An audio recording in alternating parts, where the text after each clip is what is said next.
आज हम लोग आपको न्यू प्रभात स्कूल की तरफ से मोमेंट स्टैंडर्ड 9th का चैप्टर नंबर 5 का एक्सप्लेनेशन करने जा रहे हैं। The happy Prince. The happy Prince was a beautiful statue. He was covered with gold. He had sapphires for eyes and ruby in his sword. Why did he want to part with all the gold that he had and his precious stones? Happy Prince एक बहुत ही खूबसूरत statue था, यानी एक मूर्ति था, और वो पूरा सोने से बना हुआ था और उसकी आंखें सैफायर की थी। Sapphire is sort of a blue stone, तो उसकी आंखें सैफायर की थी।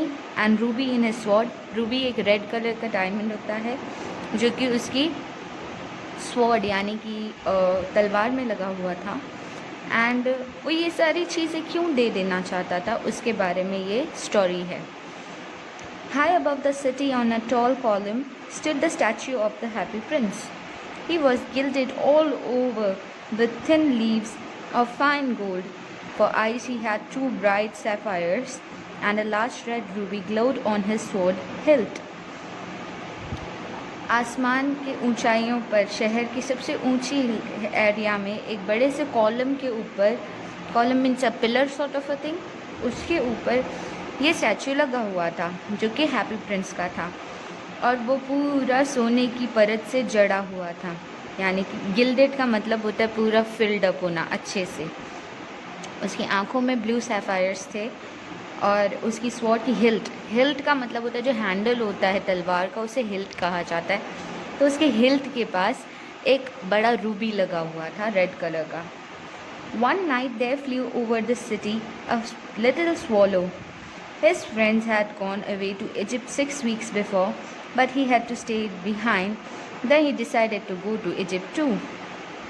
फिर एक रात शहर के ऊपर से उड़ते हुए एक स्वॉलो आया। Swallow is sort of a bird जो कि माइग्रेटरी बर्ड होते हैं, वो आया और वो उसके सभी दोस्त इजिप्ट 6 हफ्ते पहले ही चले गए थे और इसे किसी कारण से पीछे रह गया था, तो ये भी अब इजिप्ट जाना चाहता था।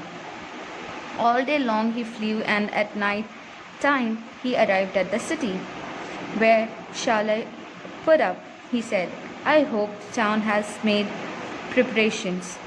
फिर उसने पूरा दिन उड़ते हुए रात को फिर वो थका और इस शहर में पहुंचा। फिर उसने सोचा मैं कहाँ जाके रुकूं, यहाँ पर क्या हो सकता है, कुछ तो शहर ने भी बंदोबस्त किया होगा। फिर उसके बाद Then he saw the statue on that tall column.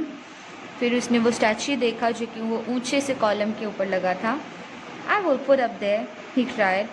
It is a fine position with plenty of fresh air. So he alighted just between the feet of the happy prince.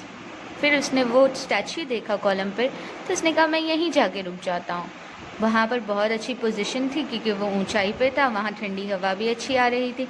तो उसने सोचा कि मैं उस स्टैच्यू के दोनों पैरों के बीच में जाके हैप्पी प्रिंस के आराम कर लूँगा। I have a golden bedroom. मेरे पास एक सुनहरा बेडरूम है. He said softly to himself. उसने खुद से ये बात कही. And looked as he looked around and he prepared to go. फिर उसने आसपास देखा और वो जाने ही लगा था.